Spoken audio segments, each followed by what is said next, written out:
Hi, good afternoon, everybody. So, how is going on here? I hope that all of you are in the best condition when listening this material. Oke, jadi kali ini kita akan membahas tentang education in Indonesia atau pendidikan di Indonesia. Oke. Hal yang akan kita pelajari di sini atau titik beratkan di sini untuk didiskusikan adalah 3 hal, yaitu tentang pendidikan di Indonesia, perjalanan pendidikan di Indonesia, dan juga perkembangan pendidikan di Indonesia. Oke, kita mulai dari pendidikan di Indonesia secara umum. Oke, tentunya di gambar ini beliau tentu sudah tidak asing lagi di pikiran kalian atau di kehidupan pendidikan kalian ya. Beliau adalah Ki Hajar Dewantara, Menteri Pendidikan pertama Indonesia, dan juga tokoh pendidikan yang sangat penting di Indonesia. Nah, menurut beliau, jadi anak-anak atau manusia hidup dan tumbuh sesuai kodratnya sendiri. Seorang pendidik atau guru hanya dapat merawat dan menuntun tumbuhnya kodrat tersebut. Nah, sesuai dengan apa yang diucapkan atau apa yang diamanatkan oleh beliau, jadi seorang guru itu tidak akan bisa membentuk seseorang itu atau membentuk manusia itu menjadi seperti apa yang dia inginkan, karena manusia itu sudah mempunyai kodrat dan juga kemampuannya masing-masing. Jadi tidak bisa kita memaksakan siswa kita itu untuk menjadi pintar. Ya, pokoknya semua siswa saya itu harus pintar, tidak bisa. Jadi semua sudah mempunyai kodrat dan kemampuan masing-masing.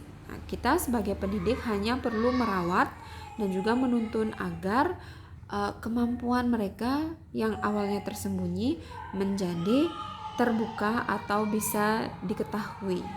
Oke, dan menurut beliau, mendidik dalam arti sesungguhnya adalah proses memanusiakan manusia atau dikenal dengan istilah humanisasi atau humanization, yakni pengangkatan manusia ke taraf insani.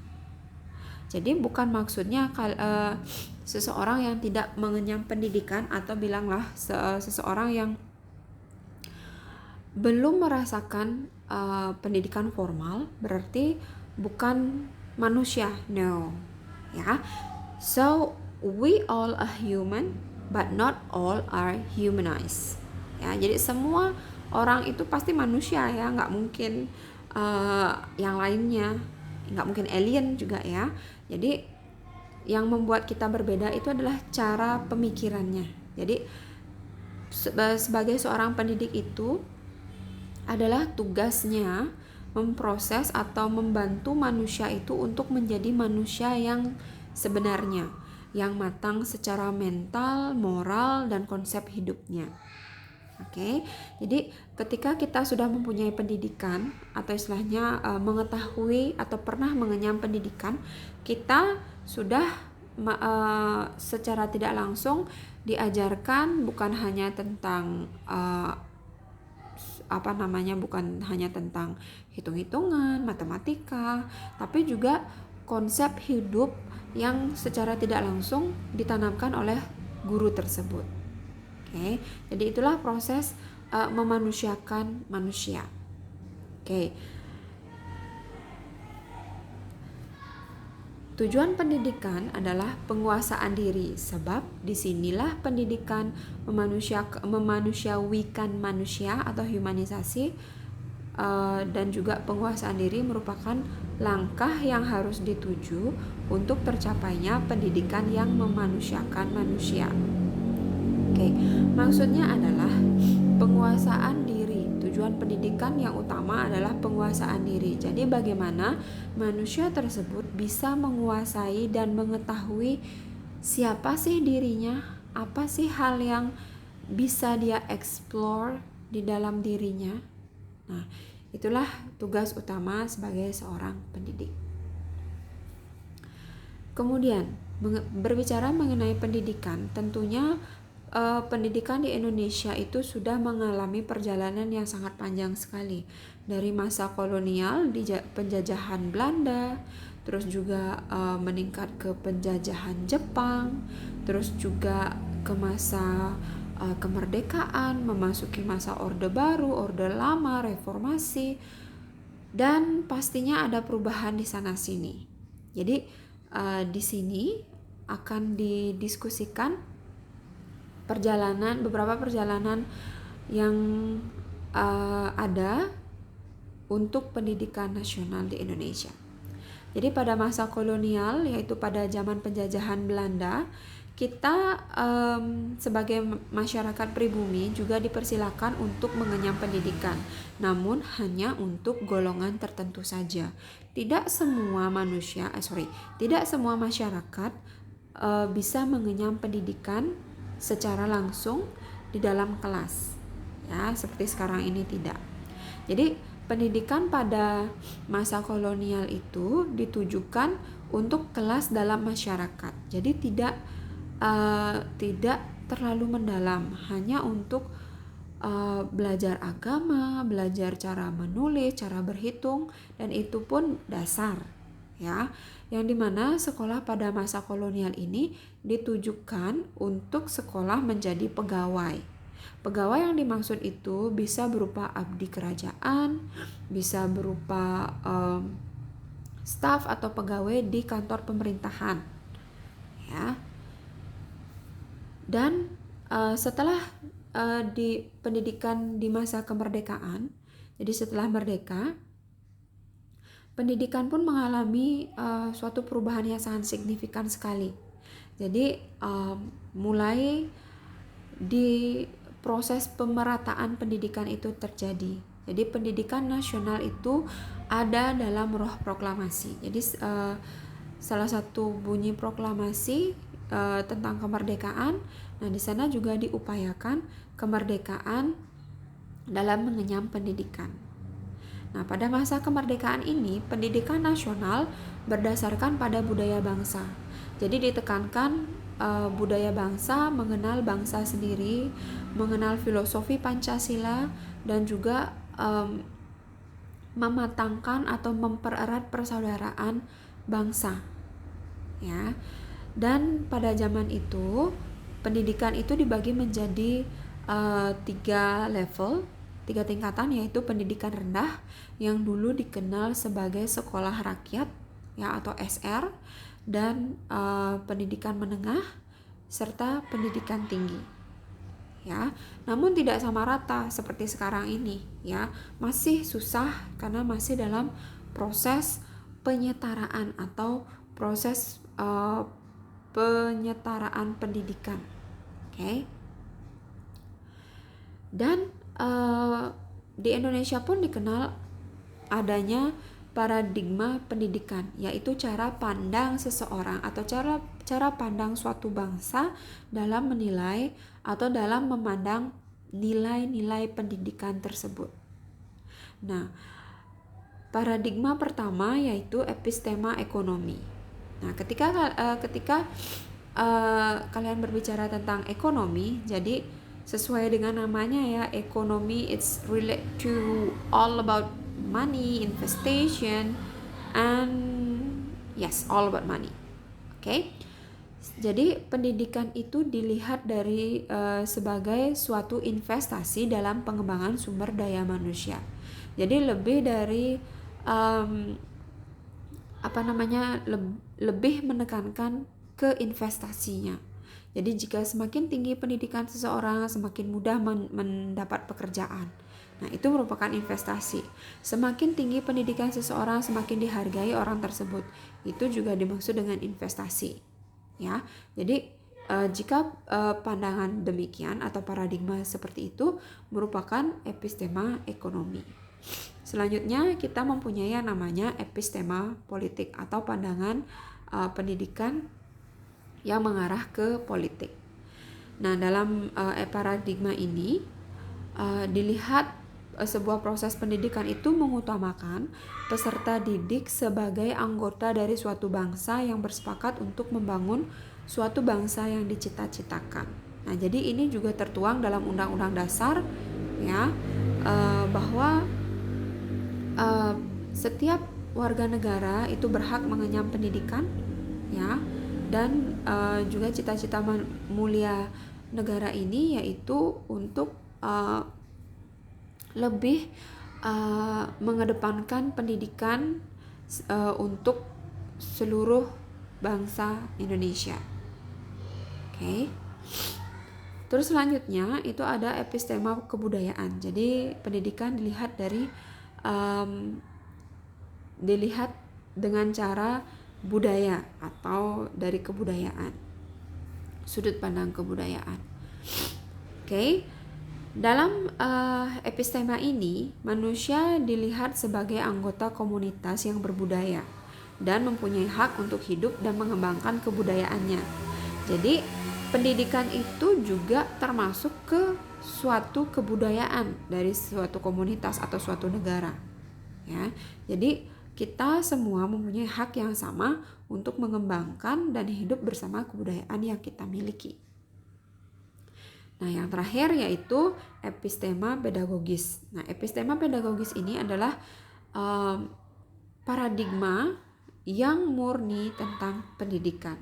Jadi melihat dari paradigma ini kita diajak untuk melihat proses pendidikan sebagai proses pemerdekaan anak manusia untuk menjadi seseorang yang bisa berdiri sendiri dan juga bermoral.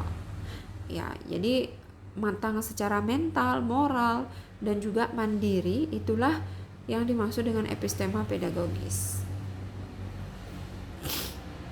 Nah, setelah kita belajar tentang paradigma atau cara pandang masyarakat Indonesia tentang kependidikan, nah saya juga melampirkan beberapa slide tambahan dari Kementerian Pendidikan Kebudayaan Republik Indonesia yang masih terjadi sampai saat ini.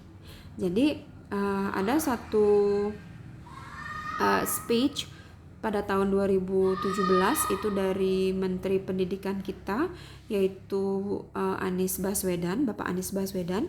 Jadi mengatakan bahwa Indonesia itu sedang gawat pendidikan.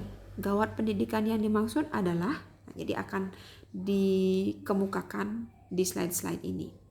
Jadi kita juga akan membahas tentang perkembangan dan kondisi terkini pendidikan di Indonesia. So we will talk about the plus and the minus thing that we have in education in Indonesia. Oke, kita mempunyai berita baik dan berita buruk. Nah, untuk lebih jelasnya kita simak dulu berita baiknya. Oke. So, nah, after years start from the Independent Day on 1945. Jadi dari 1945 itu jumlah institusi pendidikan dasar dan menengah terus meningkat sejak zaman kemerdekaan. Hal ini juga ditambah dengan adanya kebijakan pemerintah pada zaman itu, yaitu wajar atau wajib belajar 9 tahun. Ya, mungkin ada beberapa di antara kalian yang masih ingat ya. Jadi diwajibkan bagi seluruh masyarakat Indonesia untuk mengenyam pendidikan dasar dan juga pendidikan menengah. Jadi ada 9 tahun, 6 tahun SD dan 3 tahun SMP ya. Dan demikian pula jumlah anak Indonesia yang mendapat akses pendidikan dasar dan menengah. Nah, jika kalian kembali melihat cerita orang tua kalian atau kalian sendiri yang pernah mengalaminya atau kakek nenek kalian ya. Jadi pada tahun 90-an itu dikenal dengan nama pengentasan buta aksara. Sampai sekarang juga masih ada tapi udah sedikit ya. Terus ada juga SMP terbuka, kejar paket. Nah, kejar paket A, B, C. Nah, itu termasuk membantu masyarakat Indonesia untuk mengakses pendidikan dasar dan menengah ya. Jadi semua kebijakan pemerintah yang saya sebutkan tadi itu telah berhasil mengurangi jumlah buta aksara dan juga menambah tingkat pendidikan atau level pendidikan dari masyarakat Indonesia tentunya. Oke, nah dan bisa dilihat secara signifikan. Jadi ini data berakhir pada tahun 2007 ya, udah jauh sekali.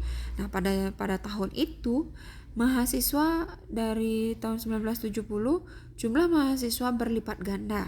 Nah bisa kalian bayangkan sekarang, bisa juga dilihat dari kampus kalian ya. Jadi kesadaran kita sebagai warga negara Indonesia untuk mengenyam pendidikan itu semakin tinggi dari tahun ke tahun. Oke. Ada berita baik dan ada juga berita buruknya. Oke. Nah, yang pertama, berita buruk yang pertama dari pemetaan oleh Kemendikbud terhadap 40.000 sekolah pada tahun 2012, sudah jauh sekali ya. Mungkin ketika kalian SD atau SMP ya, atau TK maybe ya. Jadi 75% sekolah di Indonesia tidak memenuhi standar minimal pendidikan, layanan pendidikan. Oke, bisa dilihat dari gambar. Nah, meskipun data ini diambil pada tahun 2012, jadi saya masih yakin sampai sekarang masih ada minimal sekali layanan pendidikan, yaitu mungkin gedungnya, fasilitasnya tidak ratanya fasilitas yang diberikan antara di kota dan di desa. Nah itu juga merupakan kelemahan yang kita miliki. Dan 44,5% nilai rata-rata uji kompetensi guru. Nah ini dari gurunya ya, dari standar yang diharapkan itu adalah 70. Nah sedangkan 44,5% tidak memenuhi standar itu. Nah, data ini diperoleh dari hasil uji kompetensi guru pada tahun 2012 terhadap 460.000 orang guru. Dan berita selanjutnya yaitu posisi Indonesia dari 40 negara pada pemetaan The Learning Curve menempati urutan yang masih di bawah sekali ya. Jadi ini didapatkan dari hasil pemetaan akses dan mutu pendidikan pada tahun 2013 dan 2014. Dan ini yang paling penting dan masih digalakkan sampai sekarang, yaitu tentang literasi ya, literasi pendidikan ya, mengajak masyarakat Indonesia, anak-anak, dewasa, remaja untuk membaca. Jadi 0,001% ya, jadi bisa dibayangkan hanya 1 dari 1.000 orang Indonesia punya minat baca yang serius. Nah ini dinyatakan di riset oleh UNESCO pada tahun 2012 dan bisa dirasakan sampai sekarang. Orang lebih senang mendengarkan atau menonton ketimbang membaca. Oke, oleh sebab itu saya membuat slide dan saya upload ke YouTube dan juga ada kata-katanya biar kalian gak bosan baca slide saya. Oke? Dan berita menyedihkan selanjutnya tentang suramnya pendidikan di Indonesia, yaitu kekerasan fisik di dalam lingkungan pendidikan menjadi berita yang tiada henti. Mulai dari tawuran, mulai dari sikap arogan guru atau sikap arogan siswa, ya, dan juga kekerasan seksual, terus juga baik di dalam ataupun di luar lingkungan sekolah ya, sangat mengenaskan sekali.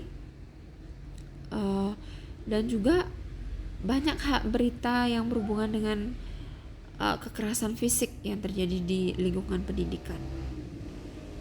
Oke, oleh karena itu ya, hakikatnya saya sebagai pengajar dan juga kalian sebagai seorang calon guru, nah kita mempunyai tugas yang amat penting, yaitu mengembalikan jiwa sekolah itu menjadi sebuah taman. Karena dulu Ki Hajar Dewantara mengatakan sekolah itu merupakan taman pendidikan, ya bukan sekolah tapi taman pendidikan. Dimana arti sebenarnya dari sebuah taman yaitu sesuatu yang menyenangkan. Jadi kita harus bisa menciptakan suatu keadaan atau suatu situasi belajar yang menyenangkan untuk siswa kita. Oke, jadi demikian tentang pendidikan di Indonesia. Untuk selanjutnya kita akan mendalami lagi tentang peran dan fungsi guru. Oke, jadi tapi sebelum itu kalian bisa kok nyari tahu ya. Yuk kita cari tahu apakah peran dan fungsi guru itu. Dan untuk pembahasan selanjutnya kita akan bahas tentang hal ini. Oke, nah jika ada pertanyaan kalian bisa tanyakan lewat WA ya atau di forum. Thank you.